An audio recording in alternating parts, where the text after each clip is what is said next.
ओम शांति। 29 जून 2026 की साकार मुरली से होमवर्क। आज की मुरली से फ्लो चार्ट को सामने देखते हुए अपनी चेकिंग करते रहेंगे कि बाबा हमें खुशबूदार फूल बना रहा है। मैं जितना देही अभिमानी बनता जाऊंगा उतनी खुशबू आती जाएगी। तो एक एक पॉइंट को धारणा में लाते हुए अपने को भविष्य में ऊंच पद का अधिकारी बनाने लायक बनना है। तो लक्ष्य भी यही लेते हैं, सुख धाम का मालिक बनने के लिए पावन बनने का पुरुषार्थ करना है।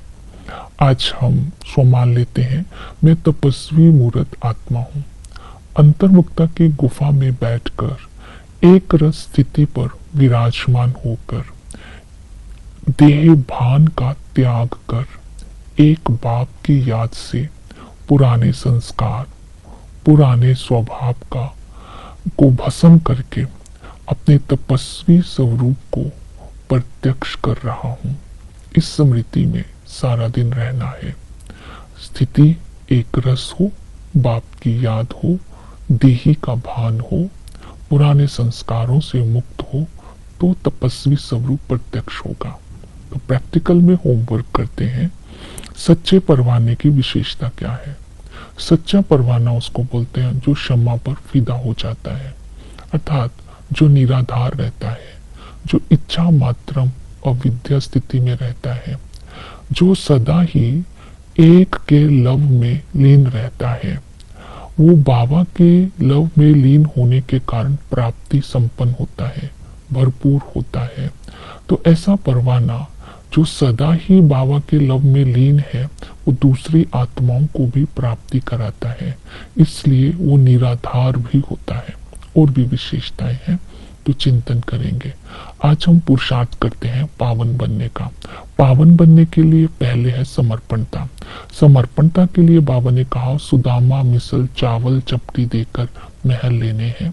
तो बाबा ने कहा तुम गरीब हो तो बहुत अच्छा है, क्योंकि गरीब के पास अगर 25-50 रुपया है, उसमें से 25-50 पैसा भी सेवा अर्थ लगा देता है, तो साहूकार के 50,000 के बराबर है।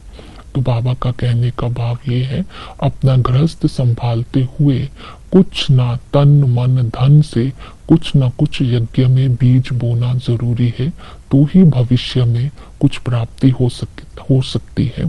तो इसलिए समर्पणता को आज हम चेक करेंगे। यहाँ देने का इतना भाव नहीं है, त्याग को बाबा इंपॉर्टेंस देते हैं कि जितना त्याग करेंगे उतना भाग्य बनेगा। दूसरा है पावन बनने के लिए धारणा पर अटेंशन देना। बालक और मालिकपन का अगर बैलेंस रखेंगे तो संस्कारों के टक्कर से मुक्त हो जाएंगे।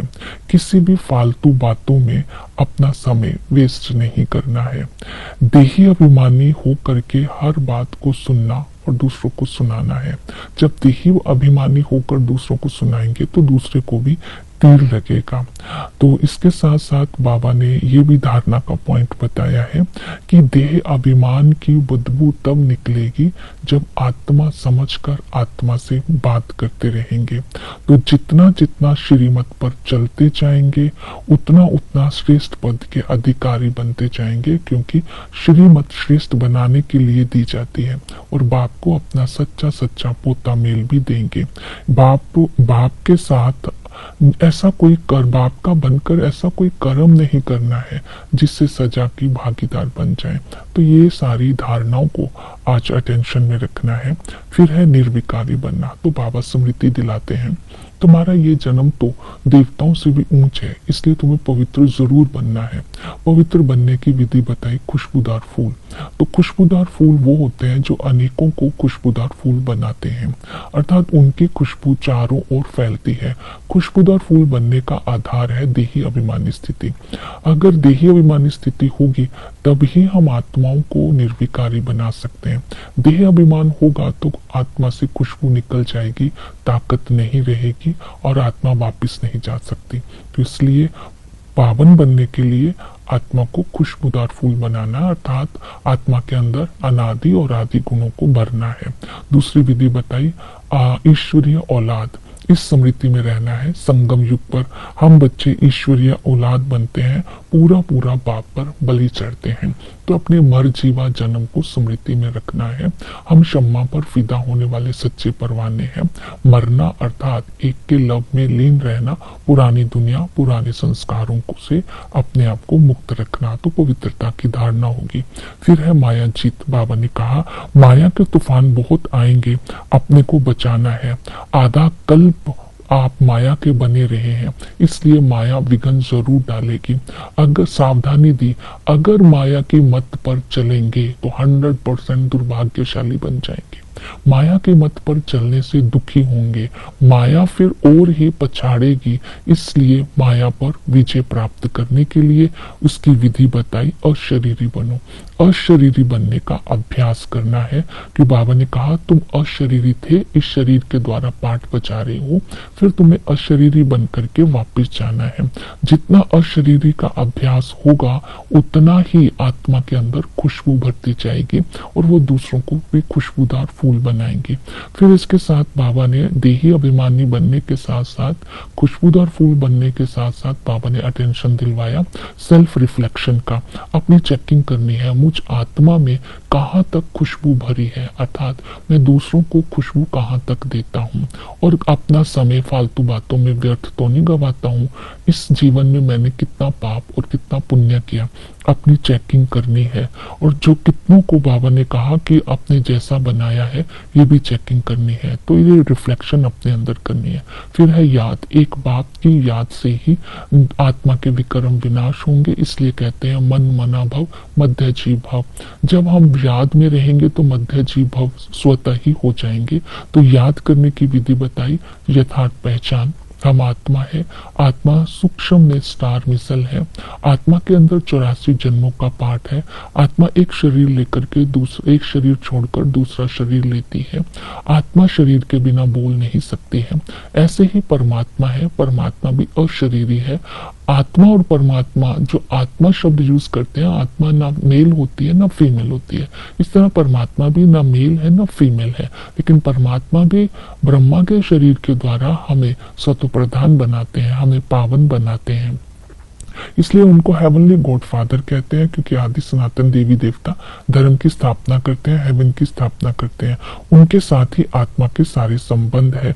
वो पिता के संबंध से हमें सुखधाम का मालिक बनाते हैं, परंतु नंबरवार पुरुषार्थ अनुसार जितना ही आत्मा खुशबूदार बनती जाएगी उतना ही ऊंच वर्षे के अधिकारी बनेंगी, क्योंकि मंजिल ऊंची है। फिर है टीचर।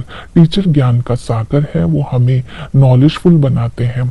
जब हम ज्ञान लेते हैं तो हम भी मास्टर नॉलेजफुल बन जाते हैं, जिसे राजयोग कहा जाता है। राजयोग सिखाते हैं जिसमें हमें आदि सनातन देवी देवता धर्म की स्थापना कैसे होती है, चक्र कैसे फिरता है। तो जैसे ही ज्ञान की धारणा होती जाती है तो देह अभिमान टूटता जाता है। वो सतगुरु आकर के सर्व की सदगति करते हैं।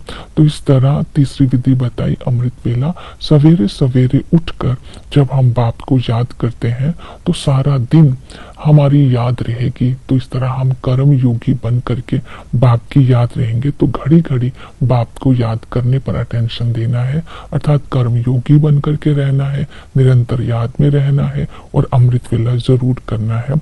इसके साथ वैराग्य को बुद्धि में रखना है। ये सारी दुनिया गंदी है, अब इस दुनिया का विनाश होने वाला है। तो बाबा हमें स्मृति दिलाते हैं, जो योग युक्त रहेंगे अंतिम समय उनको बहलाया जाएगा कि हम इस शरीर को छोड़कर अभी जाकर के प्रिंस प्रिंसेस बनेंगे, तो हम इस दुनिया से वैराग्य स्वतः हो जाएगा। तो पहले ये अभ्यास करना पड़ेगा, योग युक्त होकर इस दुनिया से वैराग्य रखना पड़ेगा, तो अंतिम समय बाबा बहलाएंगे।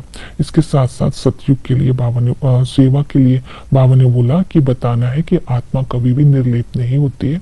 आत्मा को पाप आत्मा पुण्य आत्मा कहा जाता है। परमात्मा का परिचय देना है, चक्र का ज्ञान देना है। मुक्ति धाम किसे कहते हैं, निर्वाण धाम का जाना ये नहीं होता है कि ज्योति ज्योत में समझाना समा जाना। मुक्ति किसे बोलते हैं, ड्रामा का संपूर्ण ज्ञान सबको देना है। ओम शांति।